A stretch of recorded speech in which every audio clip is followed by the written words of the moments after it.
नमो अरिहन्ताणं नमो सिद्धाणं नमो आयर्याणं नमो उवज्झायाणं नमो लोये सव्यसाहूनं नमः श्रीवर्धमानाय निर्धूतकलिलात्मने सालोकानां त्रिलोकानां यद्विद्यादर्पणायते।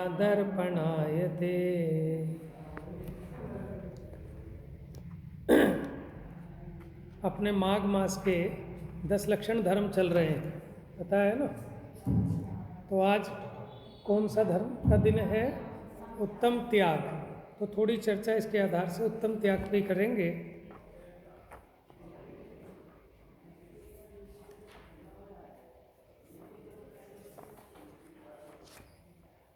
देखिए, त्याग से पता तो है नाम।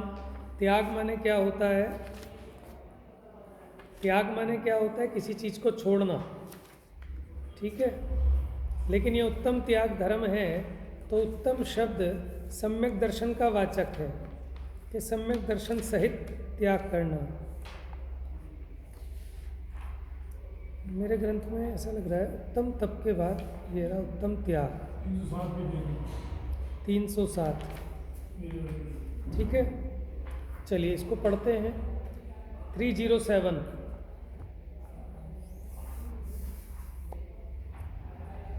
देखिए, उत्तम त्याग धर्म के स्वरूप का वर्णन करते हैं।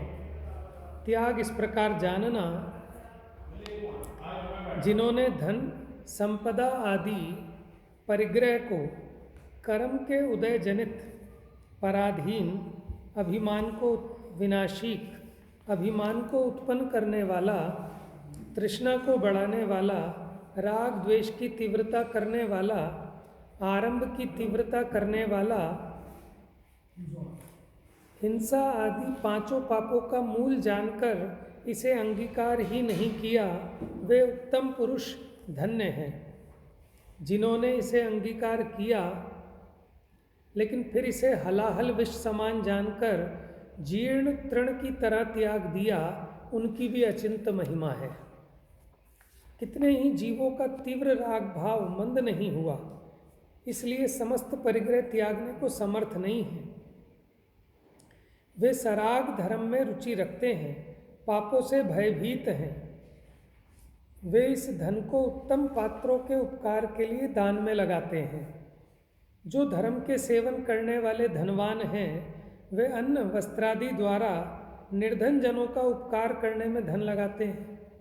धर्म के आयतन जिन मंदिर आदि बनवाने में, जिन सिद्धांत यानी शास्त्र लिखवा देने में, उपकरण में, पूजन आदि प्रभावना में धन लगाते हैं। दुखी दरिद्री रोगियों के उपकार में तन मन से करुणावान होकर धन लगाते हैं। वे अपना धन व जीवन सफल करते हैं। देखो, उत्तम त्याग तो मुनिराजों के होता है, क्योंकि ये संयम की पर्याय हैं। ये सब चारित्र गुण की मुख्यता से 10 धर्मों का वर्णन है। तो इसका परिपूर्णपना तो मुनिराज के जीवन में देखने में आता है, लेकिन श्रावक भी अपनी भूमिका अनुसार उसकी भावना भाता है। कुछ अंशों में उस धर्म को प्रकट करता है, लेकिन सम्यक दर्शन सहित। सम्यक दर्शन सहित मतलब सच्ची समझ पूर्वक। ऐसे कुछ भी त्याग देने का नाम त्याग धर्म नहीं है। त्यागने का नाम, देखो, पहले तो ये समझ में आना चाहिए कि त्याग दुख रूप है कि सुख रूप है। आपसे कहे कोई कि आप अपनी पेंसिल दे दो मेरे को, ठीक है, तो अपनी पेंसिल को छोड़ना देना सुख रूप होगा कि दुख रूप होगा? बताओ सच सच। दुख रूप होगा, है ना। हम आपसे कहें कि आपने इतनी मेहनत करके जो पैसा कमाया, आप उसका त्याग कर दो, छोड़ दो, दे दो, दान दे दो, तो सुख रूप होगा कि दुख रूप होगा? लेकिन उत्तम त्याग को तो ये सुख रूप कह रहे हैं। ये बात समझने की है ना। इसीलिए तो उल्टा उल्टा लगता है हमको कि ये पंडित लोग और ये सब ऐसा कहते हैं कि भैया बहुत धर्म होएगा, ये पैसे का त्याग कर दो, ठीक है ना, अपना मंदिर में जो देना हो वो दे दो। तो त्याग करने में सुख कहाँ से आएगा? चर्चा इस बात पे करनी है। क्योंकि जब तक अपने को ये समझ में नहीं आएगा कि त्याग धर्म सुखरूप है, तब तक हम त्याग करेंगे ही क्यों है। तो पहले ये समझना, क्या हमने किसी परद्रव्य का ग्रहण किया है? क्या आत्मा परद्रव्य का ग्रहण करता है कि नहीं करता? पहले ये बताओ, करता है कि नहीं करता? करता है भाई साहब, क्यों नहीं करता? देखो, इसने पैसा जोड़ा, घर जोड़ा, कपड़े जोड़े, ये संयोग जोड़े, ठीक है ना। जिस अपेक्षा ग्रहण करता है उसी अपेक्षा हम त्याग करा रहे हैं। क्या कहा? जिस अपेक्षा ग्रहण करता है उसी अपेक्षा त्याग कह रहे हैं। और जिस अपेक्षा आत्मा ग्रहण ही नहीं करता, क्योंकि ये कपड़ा, ये संयोग, ये धन आत्मा में तो घुस नहीं गया, तो फिर त्याग कहाँ कराएंगे? तो इसने क्या किया कि अपने विकल्पों में, अपने ज्ञान में पर वस्तु को अपना माना। देखो, पैसा आया वो उदय के हिसाब से आता है, अपने विकल्पों से नहीं आता, ठीक है ना। आपको कैसे संयोग मिलेंगे, कैसी स्त्री मिलेगी, कैसे माता पिता मिलेंगे, कैसे पुत्र पुत्री मिलेंगे, कैसा पड़ोस मिलेगा, कैसा ऑफिस मिलेगा, ये सब उदय के हिसाब से होता है और वस्तु की अपनी योग्यता से होता है, ठीक है। लेकिन हम अपने विकल्पों में क्या मानते हैं कि हमने ये जुटाया, हमने मेहनत करके ये सब बनाया है, तो हमने अपने ज्ञान में इन सब का ग्रहण किया, इन संयोगों का। तो त्याग कहाँ होगा? जहाँ ग्रहण किया है। ज्ञान में अपना माना था, अब ज्ञान में वस्तु का स्वरूप जानकर ये समझ में आए कि सच में देखा जाए तो ये पर पदार्थ कुछ भी मेरे में तो प्रवेश किया नहीं है ना, और मेरे विकल्पों से ये पदार्थ नहीं मिला। विकल्प तो दुनिया करती है, लेकिन कोई करोड़ों छाप रहा है और जो थे वो भी गंवा के बैठ रहा है। जीव के विकल्प करने से तो कुछ नहीं होता। और ये जो विकल्प है, ये विकल्प सुखरूप है कि दुखरूप, कि मैं ऐसी व्यवस्था बना लूँ, मैं इस चीज़ को मिला लूँ, ये विकल्प ये सुखरूप है कि दुखरूप? अब ये विचार करने की बात है। देखो, जब मेरी परिणति में, मेरे परिणामों में किसी भी चीज़ को मिलाने का, हटाने का, जुटाने का ये जो विकल्प उत्पन्न होता है, जिसको हम इच्छा कह सकते हैं, तो तभी से तुरंत दुख होना चालू हो जाता है। बात समझ में आई? मान लो बच्चे के मन में आया कि मुझे वीडियो गेम चाहिए। अब आना नहीं आना तो उसके हाथ की बात नहीं है, वो तो पापा के हाथ में है। लेकिन सच पूछो तो पापा के हाथ में भी नहीं है। उसका उस प्रकार का उदय होना चाहिए, उस वस्तु की वैसी योग्यता होनी चाहिए, क्षेत्र से क्षेत्रांतर। समझ में आया ना? बिना काल लब्धि के तो है वो दिव्य ध्वनि को खिराने में, ठीक है, इंद्र भी असमर्थ था, ठीक है, भगवान भी असमर्थ थे। भगवान की दिव्य ध्वनि नहीं खिरी ना। क्यों नहीं खिरी? कि किसी ने कहा कि गणधर नहीं थे। कि गणधर क्यों नहीं थे? इंद्र ने व्यवस्था क्यों नहीं की?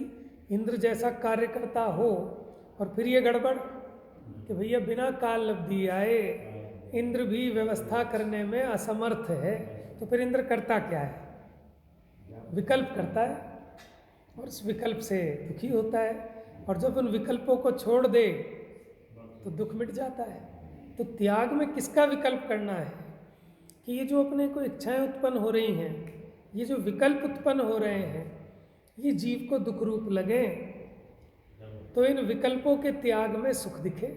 अब त्याग भी करना कोई बड़ी बात नहीं है, वस्तु स्वरूप समझे तो अपने स्वरूप के आश्रय से जब अपने में सुख दिखता है तो बाहर के विकल्प उत्पन्न ही नहीं होते सहज में, तो उसका सहज त्याग हो जाता है। ठीक है ना? ये तो वस्तु स्वरूप की उत्तम बात है। लेकिन अभी क्योंकि सब जीवों की योग्यता एक जैसी नहीं है, तो उन्हें क्रियाओं के माध्यम से जिस प्रकार जिस जीव का जैसे भला हो ऐसा उपाय करते हैं। तो यहाँ जब हम त्याग धर्म की चर्चा करते हैं तो दान के माध्यम से करते हैं। देखो, बहुत अच्छे से चर्चा उठाई सदाशिवदास जी ने कि पहले तो वो धन्य हैं कि जिन्होंने इस परिग्रह को दुख का कारण जानकर, विकल्पों को उपजाने वाला, झगड़े की जड़ जानकर ग्रहण ही नहीं किया। सारा झगड़ा इस चीज़ का है ना। तो जिन्होंने ग्रहण ही नहीं किया वो तो महात्यागी है। समझ में आया? और कदाचित किसी ने राग पूर्वक ग्रहण भी किया, राज पाठ संयोग स्त्री पुत्र आदि, लेकिन अब तत्व ज्ञान हो गया तो उनका त्याग करके मुनि दीक्षा धारण की, वो भी धन्य है। बात समझ में आ रही है? अब देखो पेज नंबर 308,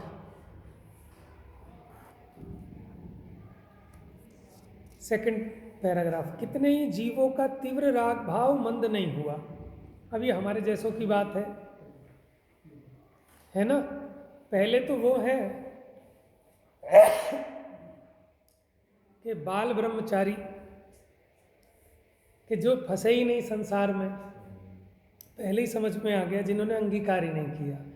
दूसरे वो हैं कि जिन्होंने अंगीकार तो किया लेकिन बाद में इसे हलाहल विष के समान जानकर सड़े तिनके की तरह त्याग दिया। अब तीसरे आ गए हमारी कैटेगरी के। कितने ही जीवों का तीव्र राग भाव मंद नहीं हुआ। अभी अपने को मान लो तीव्र राग भाव है कि कमाना भी है, जुटाना भी है, जोड़ना भी है, इसलिए समस्त परिग्रह त्यागने को समर्थ नहीं है। माने सारा परिग्रह छोड़कर मुनि दीक्षा ले लें, अभी उनकी ऐसी सामर्थ्य नहीं है। वे सराग धर्म में रुचि रखते हैं। कैसे धर्म में? तो धर्म सराग होता है कि वीतराग होता है? तो फिर यहाँ क्यों लिखा सराग धर्म में रुचि रखते हैं? हाँ, कि वो धर्म की भावना तो भाते हैं लेकिन अभी उसे पूरा अंगीकार नहीं कर पाते। थोड़ा थोड़ा माने अपने राग सहित उस धर्म का भी कुछ साधन करते हैं, अभी पूरी तरह इन परिग्रह का त्याग नहीं कर पाते। पापों से भयभीत हैं। किससे भयभीत हैं? अगर ये जीव पापों से भयभीत ही नहीं है तो उसको धर्म का प्रारंभ तो हो ही नहीं सकता। आप समझ लेना।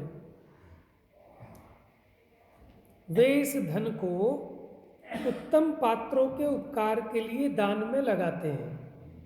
किनके उपकार के लिए? उत्तम पात्रों के उपकार के लिए दान में लगाते हैं। जो धर्म के सेवन करने वाले धनवान हैं, माने जो धनवान की बात कह रहे हैं जिन पे धन ज़्यादा है, वे अन्न वस्त्र आदि द्वारा निर्धन जनों का उपकार करने में धन लगाते हैं। देखो, पहले तो पात्र के लिए लगाना, फिर बचे तब ये निर्धन दीन दुखी आदि, इसीलिए लिखा जो धनवान हैं, जिन पे धन बहुत है। धर्म के आयतन जिन मंदिर आदि बनवाने में, अब जिसके पास धनी थोड़ा है, अब वो कैसे जिन मंदिर बनवाएगा? तो ये तो सेठ लोगों का काम है। अब कोई सोचे मुझे मंदिर बनवाना है इसलिए मैं अधिक धन कमाऊं, तो ये तो उल्टी बुद्धि है। जैन शास्त्रों को लिखवा देने में, उपकरण में, पूजन आदि प्रभावना में धन लगाते हैं। दुखी दरिद्री रोगियों के उपकार में तन मन से करुणावान होकर धन लगाते हैं। वे अपना धन और जीवन सफल करते हैं। अब इसी मुख्यता से बात कर रहे हैं। देखो, यानी दान पर ले आए हम त्याग को। थोड़ा सा अंतर है दान में और त्याग में। डॉक्टर हुकमचंद वारिल साहब के लेख हैं, वो 10 लक्षण धर्म की पुस्तक, अगर आप उसमें पढ़ेंगे तो उन्होंने 10 से भी ज़्यादा अंतर करके बताए हैं। त्याग में और दान में क्या अंतर है, किसी अपेक्षा अंतर है। लेकिन अभी चर्चा दान की तरफ से चलती है, क्योंकि हम त्याग तो नहीं कर पा रहे पूरा, तो कम से कम अपने राग को घटाने के लिए देख, हम कमाना नहीं छोड़ पा रहे, तो जिन्होंने कमाना छोड़ दिया, हम कम से कम उनकी सेवा में अपने धन का सदुपयोग करें हमारी, ताकि धन की आसक्ति घटे और ये धन का दुरुपयोग ना हो, जिसके कारण पापों का आश्रय बंद होता है, उनसे बचें। और अपनी भावना भी बढ़ेगी धर्म की, तो उनकी संगति करेंगे इस बहाने, तो अपने को भी वीतराग भाव का पोषण होगा और त्याग की प्रेरणा मिलेगी। देखो, दान है वह धर्म का अंग है। देखो बेटा, अपनी शक्ति प्रमाण भक्ति पूर्वक, देखो पहली बात है शक्ति प्रमाण, फिर दूसरा भक्ति पूर्वक। शक्ति से ज़्यादा करोगे तो भक्ति भी नष्ट हो जाएगी। शक्ति को छिपा रहे हो तो इसका मतलब भक्ति नहीं है। जिसको भक्ति होती है वो अपनी शक्ति को छिपाए बिना, और ऐसा भी नहीं करना कि कर्जा लेकर दान दो, परिणामों की हानि होगी।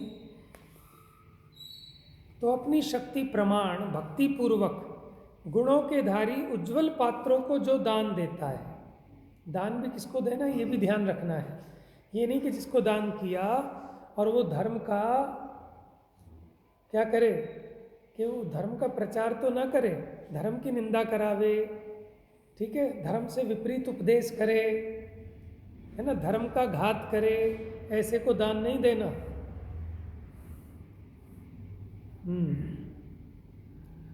वह जीव की महान सुख सामग्री को परलोक ले जाने वाला है तथा निर्विघ्न स्वर्ग को वह भोग भूमि को प्राप्त कराने वाला है, ऐसा जानना। दान की महिमा तो अज्ञानी बाल गोपाल भी करते हैं। वे कहते हैं कि जिसने पूर्व भवों में दान दिया है उसी ने अनेक प्रकार की सुख सामग्री पाई है। माने किसी भी बात पे झगड़ा हो रहा हो कहीं, माने 2 रुपए के पीछे लोग झगड़ते हैं तो सोचो चलो छोड़ दिया, तो ये भी दान हो गया एक तरह से आपका, क्योंकि आपने अपनी कषायों का त्याग किया ना। वास्तव में तो कहा ना कि जो दुख रूप कषायें हैं उनका त्याग ही सच्चा त्याग है। समझ में आया? तो दुख मिट जाएगा आपका। ये पैसा वैसा तो सब उदय प्रमाण आता जाता है, समझ में आ रहा है ना। तो इसलिए अपने को क्या करना, जहाँ झगड़ा हो जिससे अपनी कषाय बढ़े उन चीज़ों में थोड़ा सा धैर्य रख लेना और छोड़ देना। जब दान कर दिया, मंदिर में 10,000 देते, 10,000 नहीं देंगे, 2 रुपये कम दे देंगे दान, 2 रुपये समझ लिए तुझे दे दिए। लेकिन वहाँ मंदिर में तो हम लाख रुपए दान कर देंगे और 1,000 रुपये के पीछे परिणाम इतने खराब करेंगे। तो बताओ अपना फायदा किया कि नुकसान किया। तो अपने आत्मा को कषायों से बचा लेना, कषायों का त्याग कर लेना, और उसके लिए कुछ छोड़ना भी पड़े तो छोड़ देना, क्योंकि सामने वाला आपकी किस्मत नहीं ले जा सकता, आप ये समझ लेना। और परिणाम उज्जवल होंगे तो उससे ऐसा पुण्य कर्म बनता है कि आपके अनुकूल सारी व्यवस्थाएं ऑटोमेटिक बनती हैं। सामने वाले का भी परिणाम पलट जाएगा, कह रहे नहीं भाई साहब 2 रुपये के पीछे क्या झगड़ा करना, लो साहब आप रखो, है ना। साक्षात देखने में आता है कि आपके परिणाम खराब होते हैं तो सामने वाले के भी परिणाम ऑटोमेटिक, क्योंकि आपका उदय ऐसा पलट गया। और आपके परिणाम अच्छे हुए कि चलो यार मैं मुकदमा ख़त्म करूँगा, कहूँगा भैया रखो तुम मौज करो, तो उसके भी परिणाम पलट जाते हैं, अरे साहब आप रखो ख़त्म करो काम। बात समझ में आई? तो ये जीव के परिणामों से जीव का उदय पलटता है। देखो, जो अभी देगा सो आगे पाएगा। जो सुख संपदा का इच्छुक हो उसे दान देने में अनुराग करना चाहिए। जो दान देने में उद्यमी नहीं है, केवल मरण पर्यंत के लिए धन का संचय करने में ही उद्यमी है। पहले तो कमाने का भाव पुण्य भाव है कि पाप भाव है, ये बताओ। पैसा कमाने का भाव पुण्य भाव है कि पाप भाव है? पाप भाव है। क्यों? तीव्र कषाय के बिना कमाने का भाव नहीं होता। बात समझ में आ रही है? तो पैसा कमाना मजबूरी है कि साहब चलो परिणामों में गुजारा नहीं होता, रोटी कपड़ा मकान चाहिए, ठीक है जो भी है, लेकिन उस इच्छा का कोई अंत तो नहीं है ना। रोटी कपड़ा मकान हो गया, उसके बाद फिर सामाजिक प्रतिष्ठा के लिए, शोहरत के लिए, नाम के लिए, उसका एंड तो है ही नहीं। और फिर जीव उस चक्रव्यूह में फंसता चला जाता है। फिर स्वाध्याय भी छूट जाए, पूजा भी छूट जाए, धर्म ध्यान छूट जाए, कितना घातक है। तो कहते हैं केवल मरण पर्यंत के लिए धन का इकट्ठा करने में ही लगे रहते हैं, धन का दान नहीं देते। वे यहाँ पर ही तीव्र आर्थ परिणाम से मरकर सर्प आदि दुष्ट त्रियंच की गति पाकर नरक निगोद को प्राप्त करते हैं। तो अब ये मर के नाली का कीड़ा बन गया। अब जो इसने यहाँ लड़ लड़ के झगड़ के धन इतना इकट्ठा किया था, आप ये बताओ उस धन में से कितना थोड़ा बहुत चला जाएगा वहाँ, है? माने यहाँ से मरकर किसी गरीब घर में पैदा हो गए तो यहाँ का धन आपको कुछ मिल पाएगा क्या? लेकिन इसके साथ जो आपने परिणाम किए वो परिणाम आपको साथ ले जाने पड़ेंगे। तो अपने परिणामों की कमाई वो साथ जाएगी, बाकी सारी की सारी एक इकन्नी भी ट्रांसफ़र नहीं हो सकती। हाँ, लेकिन समझदार व्यक्ति इसको भी ट्रांसफ़र कर सकता है अपने परिणामों के बल पे, कि यहाँ छोड़ के जाता है, इससे बढ़िया व्यवस्था तैयार होती है वहाँ। जैसे वो उत्पात शैया पे से उठता है तो सुंदर सुंदर देवियाँ ऐसे हाथ जोड़ के खड़ी हैं, सारे देव लाइन लगा के खड़े हैं।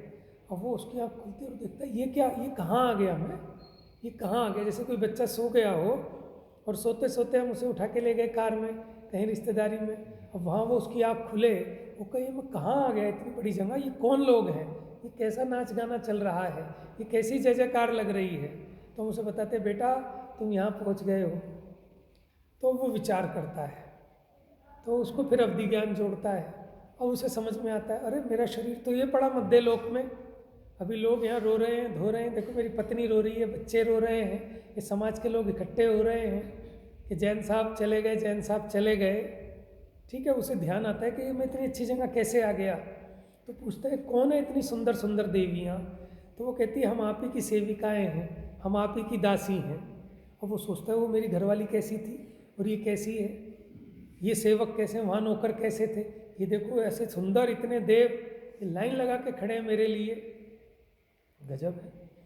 अब उसे धर्म की महिमा आती है कि मेरे ऐसे परिणामों का फल है कि मैं रोज़ सुबह उठ के सबसे पहले जिनेंद्र भगवान के चरणों में जाता था, संयम पूर्वक, दान पूर्वक, ठीक है, अपनी मतलब चर्या को निभाता था। ठीक है, धर्म में जो मेरा उत्साह था, ऐसे मेरे निर्मल परिणामों के बल पर मुझे आज ये प्राप्त हुआ। अब वो क्या करता है कि सारे काम छोड़ के सबसे पहले, अब उसे वहाँ की वो रीति है उपटन से स्नान कराते हैं, फिर वो सबसे पहले वहाँ जो चैत्यालय हैं, अकृत्रिम चैत्यालय, उनकी वंदना के लिए जाता है। समझ रहे हैं आप? अब बताओ उसने जहाँ वो जो कमाया था सब लेके गया कि नहीं लेके गया?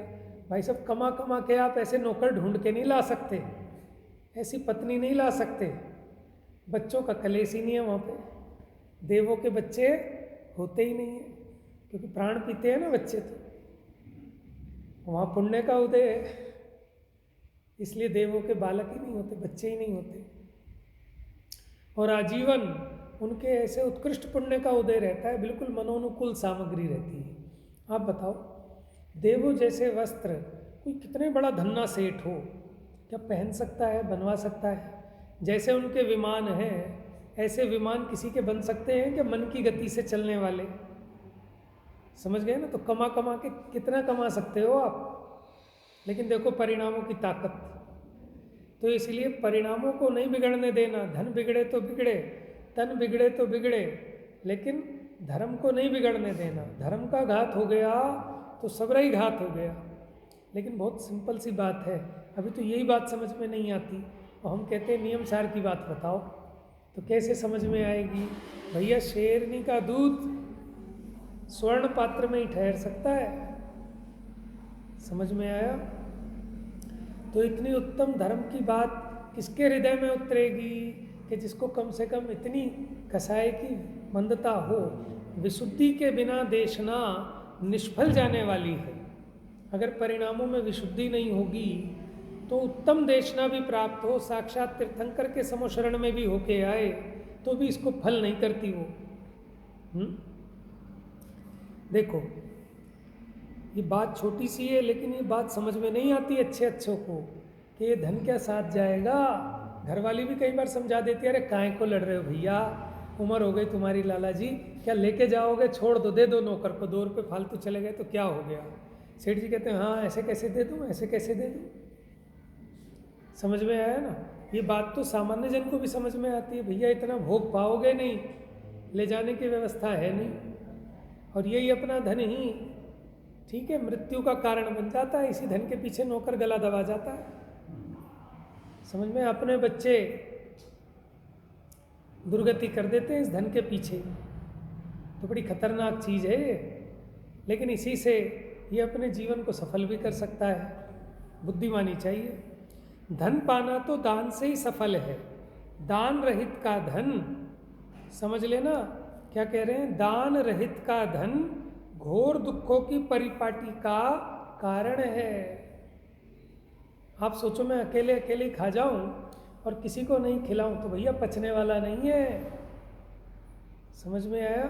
लौकिक में भी जो समझदार व्यापारी है ना, तो वो ये कहता है कि मैं कमा रहा हूँ ना, तो अकेले अकेले खा जाऊंगा तो खा नहीं पाऊंगा, थोड़ा इनकम टैक्स वालों को भी देना पड़ेगा, थोड़ा सेल टैक्स वालों को भी देना पड़ेगा। वो सोचे मैं कोई टैक्स ना दूँ और अकेला अकेला सारा पी जाऊँ, तो वो निर्वाह नहीं कर सकता, फिर वो दुर्गति और आपत्ति में पड़ता है।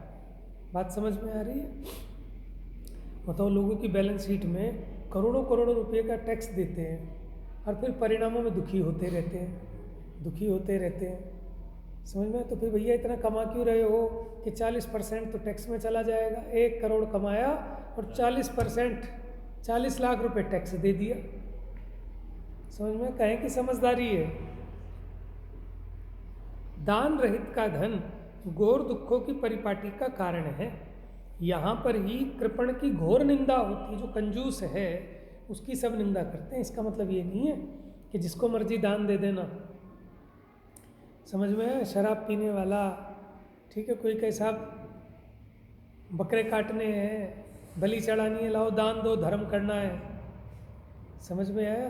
तो लोग मुझे कंजूस कहेंगे, ऐसा सोचकर जहाँ मर्जी भी दान नहीं कर देना। लोग कृपण का नाम भी नहीं लेना चाहते। कृपण सूम का नाम लेने को भी लोग अमंगल मानते हैं। सूम कहते हैं कंजूस को। दानी में कोई अवगुण या दोष हो तो वो दोष भी दान से ढक जाता है। लौकिक में कहते हैं ना कि भैया दान दे दिए तो ये सप्त व्यसनी ये भी पूज रहा है। तो आपको ये बता, देखो दान की इतनी महिमा है कि दानी के जो दोष हैं वो भी ढक जाते हैं। दानी के दोष दूर भाग जाते हैं। जगत में निर्मल कीर्ति दान से ही फैलती है। दान देने से बैरी भी बैर छोड़ देते हैं। वो क्या था? लोभी मानी के सब बैरी होवे। और दान देने से बैरी भी बैर छोड़ देते हैं, चरणों में झुक जाते हैं। अपना अहित करने वाला भी मित्र हो जाता है। प्रसंग सुना होगा आपने, राजा मधु, युद्ध हो रहा था, हाथी पे बैठे बैठे सब त्याग कर दिया, केशलोच कर दिया। प्रश्न पूछते नहीं वो कौन थे जिन्होंने हाथी पे बैठे बैठे केशलोच कर लिया? राजा मधु। तो सब त्याग दिया। तो जिसके साथ युद्ध हो रहा था, किसके साथ हो रहा था? तो वो चरणों में नतमस्तक हो गया। देखा त्याग की कितनी महिमा है। अपना अहित करने वाला भी मित्र हो जाता है। जगत में दान बड़ा है। सच्ची भक्ति से थोड़ा सा भी दान देने वाला भोग भूमि के भोगों को 3 पल्ले पर्यंत भोग कर देवलोक में जाता है। देखो अगर सम्यक दृष्टि हो तो जाएगा देवगति में, और अगर मिथ्या दृष्टि हो तो दान के फल में मिलती है भोग भूमि। समझ में आया? देना ही जगत में ऊंचा है। क्या देखो, देने वाले का हाथ कैसे रहता है? हमेशा ऐसे, और लेने वाले का ऐसे। कौन ऊंचा है? कि देने वाला ऐसे थोड़ी देता है, ऐसे। देने वाला हमेशा ऊंचा रहता है, और ऐसा नहीं है कि लेने वाला हमेशा नीचा रहता है। मुनिराज हैं, वो भी आहार लेते हैं, लेकिन फिर भी वो ऊंचे हैं, क्योंकि लोभ नहीं है। लोभ से नीचा होता है ये जीव। देखो, विनय सहित व स्नेह के वचन सहित होकर दान देना चाहिए। माने अगर हमसे कोई दान ले रहा है तो उसका उपकार मानना चाहिए। दानी को ऐसा अभिमान नहीं करना चाहिए कि हम इसका उपकार कर रहे हैं। दानी तो पात्र को अपना महान उपकार करने वाला मानता है। देखो यहाँ उल्टा है। दान दे के आदमी सोचे कि मैंने इसका भला किया, ऐसा नहीं है। दान दे के ज्ञानी ये सोचता है कि इन्होंने मुझ पे उपकार किया। लोभ रूप अंधकूप में पड़े हुए को वहाँ से निकालने का उपकार पात्र बिना कौन करे। मने जीव लोभ रूपी अंधे कुएं में पड़ा हुआ था, अब उस अंधे कुएं से निकालने का उपकार पात्र ने किया। माने आपको ऐसे पात्र मिले कि आप उन्हें औषध, अभय, आहार आदि दान दे पाएँ। कई लोग मुझसे पूछते हैं कि साहब कहाँ दान करें? हम कहते हैं हम क्या बताएं भैया, सोचो ज़रा, क्योंकि हालत ऐसी ख़राब है कि आप जो चाहते हैं कि आपके धन का सही सदुपयोग कहाँ होगा, वहीं तो दान किया जाएगा ना। लेकिन कमर्शलाइजेशन हो रहा है सब चीज़ों का, तो इसलिए आप अपनी माने वो जीव ने परिणाम खराब कर करके, टाइम खराब कर करके जो धन जोड़ा है उसको ऐसे भी नहीं वेस्ट करना, उसको सही जगह देखकर जहाँ उसका सदुपयोग हो, सामने वाले की आराधना बढ़े। मान लो वो बिगड़ जाए तो ऐसा भी दान नहीं करना। कोई कैसा कोई ब्रह्मचारी कहे कि मुझे एक टीवी दिला दो, मोबाइल दिला दो, तो दिलाओगे क्या?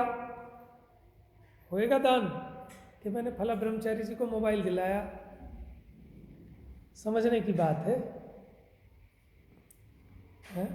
कन्यादान करते हैं, बेटी को टीवी दिया, कार दी, क्या दान है? कह रहे भैया उसको देना था तो कुछ संस्कार दो, ठीक है, ऐसी कुछ चीज़ दो कि वो सुखी रहे, कभी भी दुखी ना हो। ये है असली दान।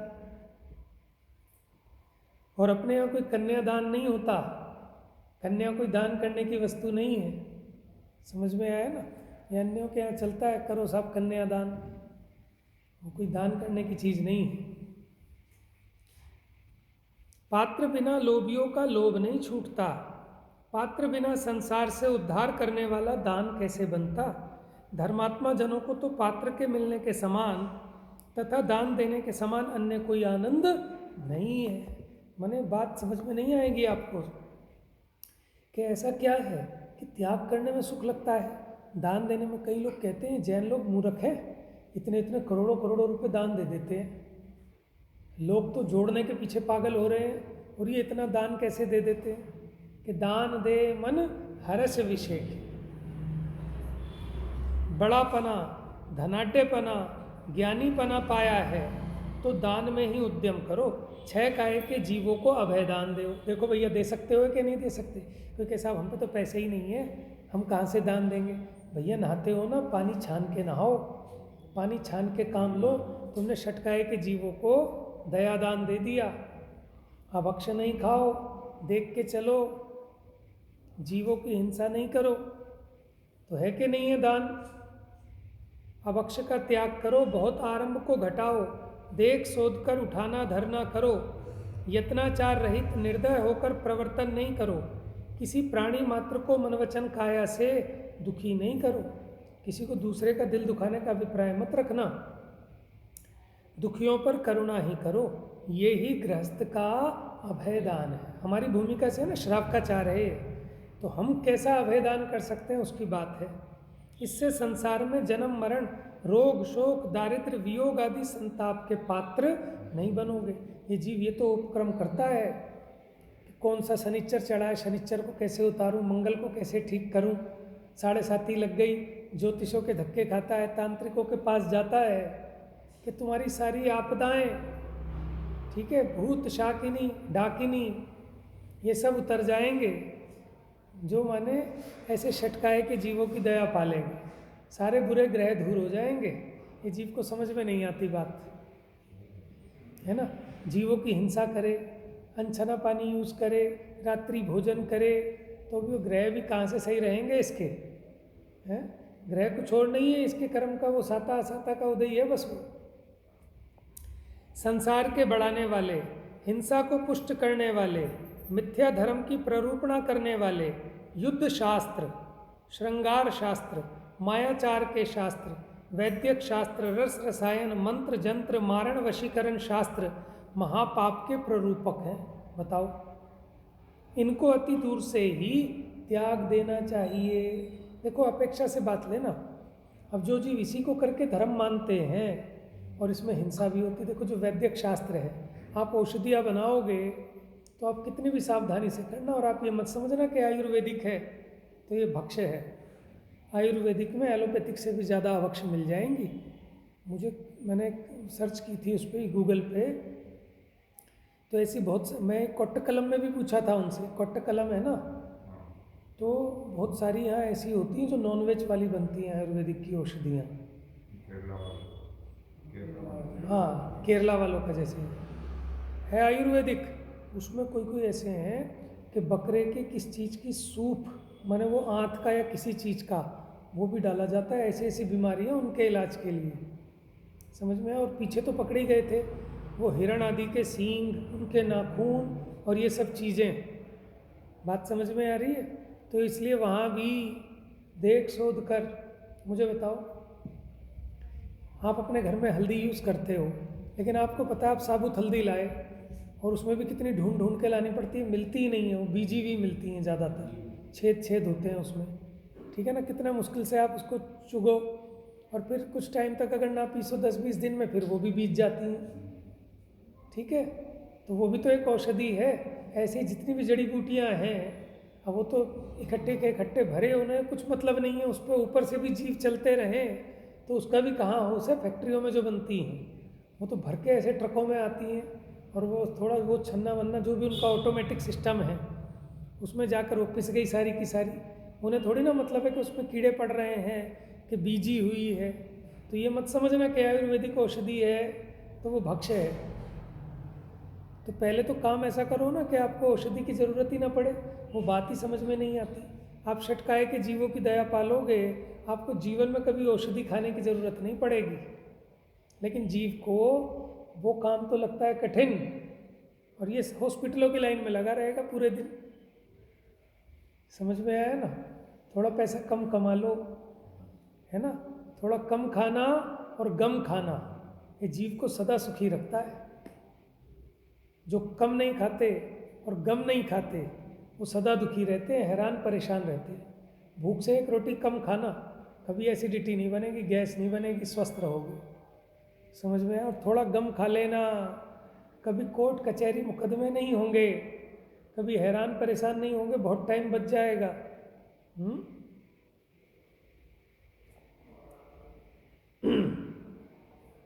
बस एक पैराग्राफ और करके पूरा करते हैं।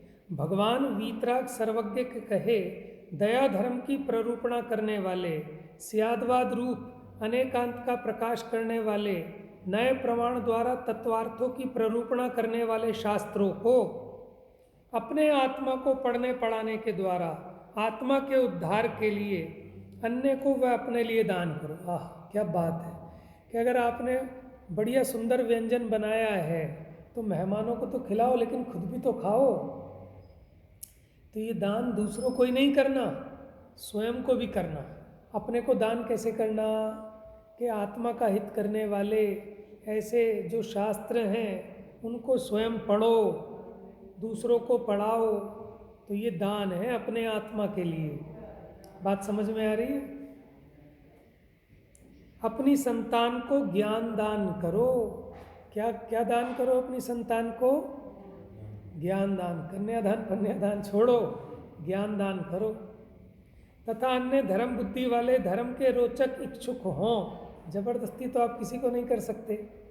जिनको धर्म बुद्धि हो, धर्म के रोचक हों, इच्छुक हों, उनको शास्त्र दान करो। देखो शास्त्र दान ऐसा नहीं है कि शास्त्र दे दिया, ये भी है, लेकिन भैया इसमें क्या बताया, क्या अच्छी बात आई, तो वो कब कर पाओगे? जब खुद पढ़ोगे, खुद समझोगे। अपने बच्चों को भी कौन कर पाएगा ज्ञान दान? इतना तो आपको पता होना चाहिए ना कि बेटा ये बात गलत है, ये सही है, इससे दुख होता है। ये जो तेरे पाप कर्म का उदय आया है, विपाक विचय कि चोट लग गई, तो चोट क्यों लगी कि तूने कोई ऐसा परिणाम किया होगा जिससे तेरे को असाता वेदनीय कर्म बंधा, इसलिए तेरे पेट में दर्द हो रहा है। गोली खाने से कैसे ठीक होगा? समझ में आया? अभक्ष खाने से, परिणाम को खराब करने से वो रोग लगा है। अब अभक्ष औषधि खाकर उस रोग को मेटना चाहते हैं, है ना, माने विष खाकर जीवन चाहते हैं। ये बड़ी ज़बरदस्त ग्रंथ है, रत्नकरण श्राप का चार। किसी को कुछ समझ में नहीं आता हो ना, तो कम से कम इसका एक बार, है ना, वाचन तो कर ही ले, रीडिंग तो कर ले, हैं? समझ में आया? उम्र का पता नहीं है, कल पढ़ेंगे, कल पढ़ेंगे, कल करेंगे, कल करेंगे, कब कर लेंगे? जब यम के दूत पकड़ लेंगे। फिर आप सोचते हो कि कोई मुझे संबोधन दे दे अंतिम समय में। क्या संबोधन दे देगा भैया? ये है, इसको रहते रहे पढ़ लो इसको अच्छे से, और कुछ बात तो रह जाएंगी ना याद, तो वही काम आएंगी बस, और दूसरा कोई नहीं। आपको सुनाई नहीं देगा, मान लो एक्सीडेंट हो गया, सामने भी खड़े हो सुनाने वाले भी, सुनाई नहीं देगा, क्या करोगे बताओ? है? अपनी संतान को ज्ञान दान करो। अन्य धर्म बुद्धि वाले, धर्म के रोचक इच्छुक हो, उनको शास्त्र दान करो। जो ज्ञान के इच्छुक हैं वे ज्ञान दान के लिए पाठशाला की स्थापना करते हैं। क्योंकि धर्म का स्तंभ ज्ञान ही है। जहाँ ज्ञानदान होगा वहाँ धर्म रहेगा। अतः ज्ञान दान में प्रवर्तन करो। ज्ञान दान के प्रभाव से निर्मल केवल ज्ञान प्राप्त हो।